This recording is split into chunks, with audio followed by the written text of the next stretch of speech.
Hello there, Mad Mike here, and welcome back to the channel. So today, to switch things up because we've been going really hard on the Journey to Endgame videos, I'm going to do a video that I've been waiting to do, which is the Will It Fail video for X-Men Dark Phoenix. So let's dive into this. And X-Men Dark Phoenix is due to be released a little later this year. I believe the release date is in June, if I remember correctly. It is set a decent amount after most of the superhero movies. However, it could still get caught up with Avengers Endgame, and then again, that depends on how big of a juggernaut that movie turns out to be. Uh, which right now it is looking like Endgame could shatter many box office records. Avatar might have its work cut out for it at this point. Yeah, June 7th. So yeah, this thing it's coming out about 5 weeks after Avengers Endgame. So again, it's probably pretty safe, but it could lose a little bit to that. So I'm not gonna really harp on it too much, but it's a possibility that it could lose a little ground to that. Now, first, let's go into the making of the film. So, this is the follow up to X Men Apocalypse, which came out in 2016. X Men Apocalypse underperformed at the box office. It made about 550 million, which is about 200 million less than X Men Days of Future Past, which came out in 2014. Now, X Men Apocalypse was panned. A lot of people didn't really like it. Again, it's kind of one of those things. The Fox X Men franchise has kind of been floundering a bit since the early 2010s. They kind of hit it good there for a few years, where you had the Wolverine, and you had Days of Future Past, and even though Apocalypse came out and it wasn't that good, it still made a decent amount of money. It still essentially it made its money back because it only had a $178 million budget, so it did make its money back. And then you had Logan, which was a smash success, as well as the two Deadpool movies. So Fox has been doing pretty good with these lately, but the main X-Men franchise has been starting to go downhill, and we see the situation with New Mutants and stuff like that. But let's go into this movie specifically. So the director is Simon Kinberg. Now, Simon Kinberg has been a producer on the X-Men movies for many years. He's done a lot of them. He did Logan. He did Apocalypse. He did a few Days of Future Past. So he's produced many of these films. And he is taking over from Bryan Singer, who was relieved of duties after X-Men Apocalypse, and after various claims have come out about him in the recent past. So we have kind of an interesting thing here, where Kinberg has been a producer for a long time, so he knows movies, but he hasn't directed anything. He's directed one episode of the new Twilight Zone series, which is coming out, and he's also has another film that is in pre-production right now. But Dark Phoenix will be his first theatrical released film, so that is concerning.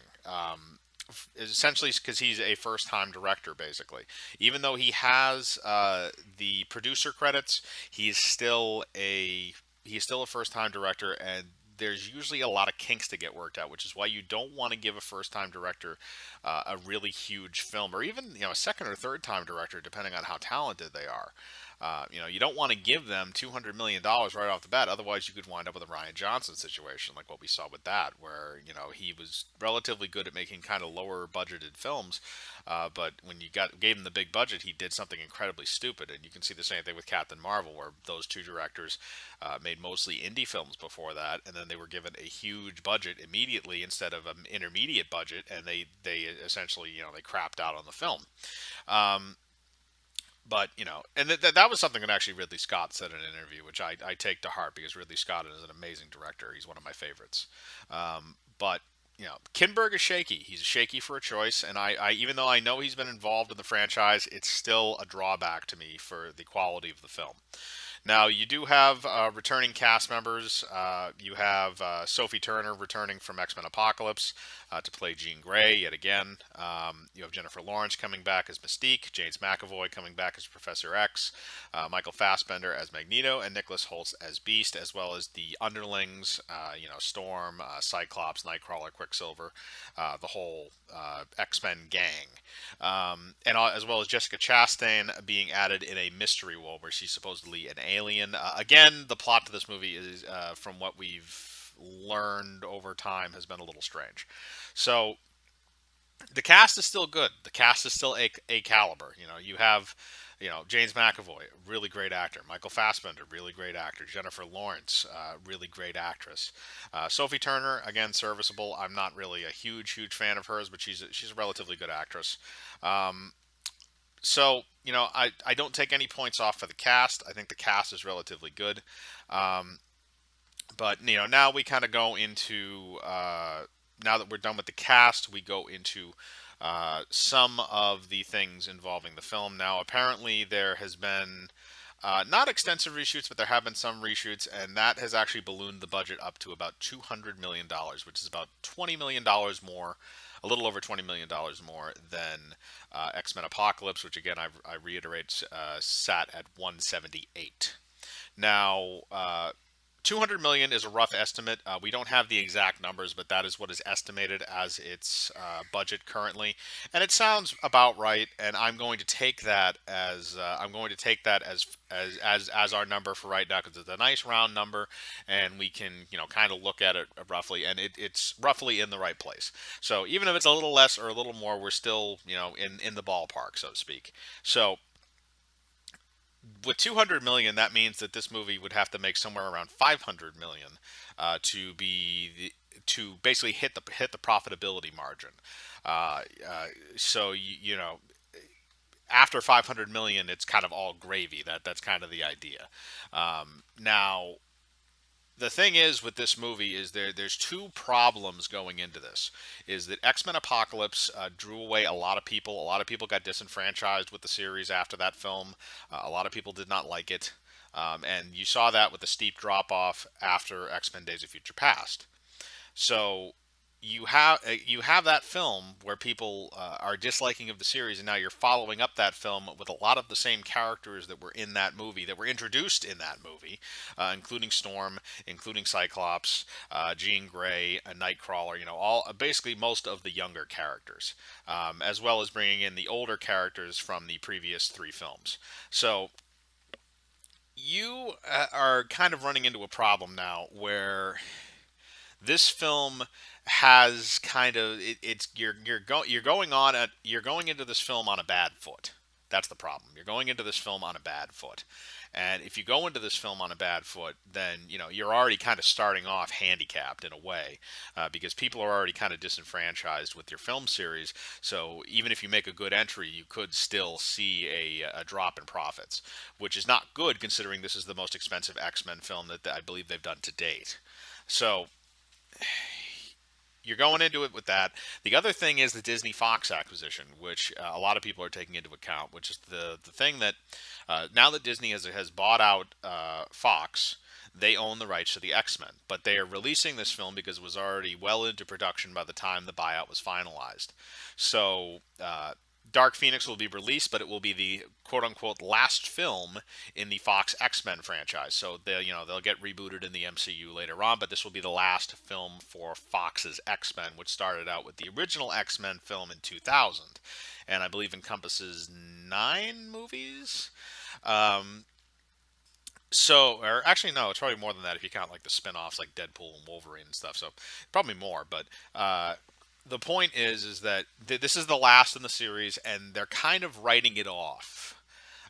It's not, again, this is kind of like Fox is just putting it out at this point. They don't care because they've already gotten their money and they're out of the game, so they don't care about the movie. Disney doesn't care about the movie because they're rebooting the franchise anyway. So this movie has no studio backing. Essentially, this is just something that they're just going to throw out. They're going to do the minimal amount of advertising that they can. I'm sure there's probably maybe $100 million going into this for advertising, which is almost nothing compared to some of the advertising that we see in other films, other superhero films that are have this size of a budget. So there's stuff there. There's also news that the test screenings for Dark Phoenix, which I believe there has been two of them so far, have both bombed horribly. People have hated the film.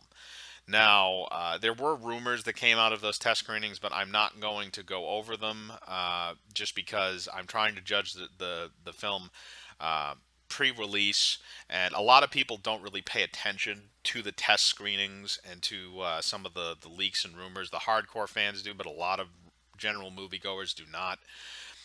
So I'm not going to really go too much into that. And again, that's something that'll be explained in the movie. And if it works, it works. You can say the stupidest plot point. You could say that a character sprouts wings and flies off into the sun or something like that, or something stupid, or somebody turns into a clown. But if it's executed correctly in the film, it doesn't sound nearly as dumb as it does on paper. So I'm not taking points off for that. But the fact that both of the test screenings completely bombed, it does not inspire confidence in this film. And there's a lot of negatives to this film. There is not a lot of positives outside of the cast. Like I said, they're going in on a bad foot because of Apocalypse. They have a first-time director in Simon Kinberg. There's no studio backing and no studio caring because of the Disney Fox buyout, and it's also got a higher budget than Apocalypse, which means it has to make more money than that film. So you go into that, all of those negatives are going to impact this film drastically. And again, there is no weight or gravity put into this film now because we know this is the end. And they're not. It's different than Endgame. It's different than, oh, this is the end, but we're still going to keep making movies. This is the end. They're not going to make any more movies, and they're not. And you're going into it. You're essentially dying with a whimper, basically, instead of a roar. You're dying with a whimper. Um, I think that this movie will probably make around the same money as X-Men Apocalypse. I think it'll make around the 500 million mark, maybe a little more. And then it'll just get snubbed out and nobody will care. And then that's going to be it. It's going to be panned by critics. They're not going to really care much or like it. From what I understand, there's supposed to be kind of a Fox version of the Skrulls in this, or a shape-shifting alien race that doesn't really get explained very much. But we've already gotten Skrulls and Captain Marvel that are canon to the MCU, even though they kind of sucked. So nobody's going to care about that. It's going to be a weird addition that doesn't really make a lot of sense. And the whole thing, again, from what I understand of the plot, it sounds like a horrible mess. But it could be fixed in execution. I don't know. But that those are my thoughts. I think this film is probably going to break even, barely. I think it will barely break even, and then it'll just get swept under the rug and nobody will care. And that's an optimistic estimate, to be very honest with you. I think it could very easily fall into the 400 or even 300 million dollar range, if it is that bad on release. So that's my final verdict on this, is that I personally think it will break even, but I think it can also do a lot less. I don't think it'll do any more. It will not get the 600 million. I do not think this film will get the 600 million. So again, thank you for listening. Remember to if any of your thoughts on Dark Phoenix, if you like the movie, if you've liked the trailers, if you're interested to see how the series is going to end, put it in the comments. Leave a like on the video, hit the bell for notifications, subscribe, and remember, I live my life free of compromise. Do you?